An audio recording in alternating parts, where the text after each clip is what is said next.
इस कहानी में चार दोस्तों की अद्वितीय यात्रा को दर्शाया गया है, जो एक छोटे से गांव में रहते थे और सभी भारतीय सेना में शामिल होने का सपना देखते थे।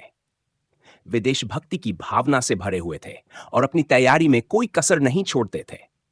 लेकिन किस्मत उनके साथ नहीं थी।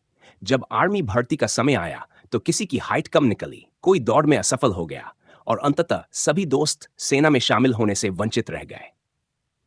समय बीतता गया और धीरे धीरे ये दोस्त अपने अपने जीवन में उलझ गए।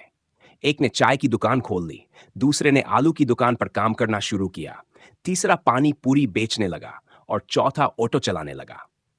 वे अपने जीवन की इस नई राह पर चलते गए, लेकिन उनके दिल में देश के प्रति प्रेम और सेवा की भावना कभी कम नहीं हुई। इसी बीच भारत और पाकिस्तान के बीच युद्ध छिड़ गया। भारतीय सेना को सैनिकों की कमी का सामना करना पड़ा और ऐसे समय में सेना के कर्नल रंजीत और सूबेदार सुखदेव मराठा ने एक साहसी फैसला लिया। उन्होंने उन युवाओं को सेना में बुलाने का निर्णय लिया जो कभी सेना में शामिल नहीं हो सके थे। सभी को नोटिस भेजा गया और चारों दोस्त फिर से एक साथ सेना के कैंप में पहुंच गए।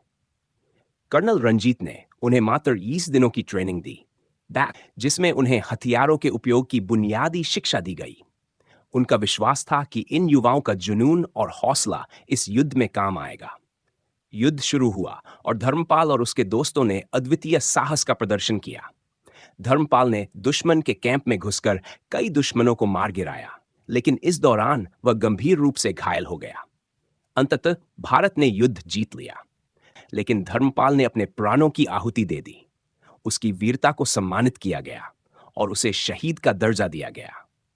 धर्मपाल की कहानी उन सभी के लिए एक मिसाल बन गई जिन्होंने कभी हार मान ली थी। यह कहानी हमें सिखाती है कि देशभक्ति केवल सेना में शामिल होने तक सीमित नहीं है, बल्कि यह हर उस दिल में जीवित रहती है जो अपने देश के लिए कुछ करने की चाह रखता है। धर्मपाल और उसके दोस्तों की तरह हर युवा जो किसी कारणवश सेना में शामिल नहीं हो सका, वह भी देश का सच्चा सिपाही है। जय भारत।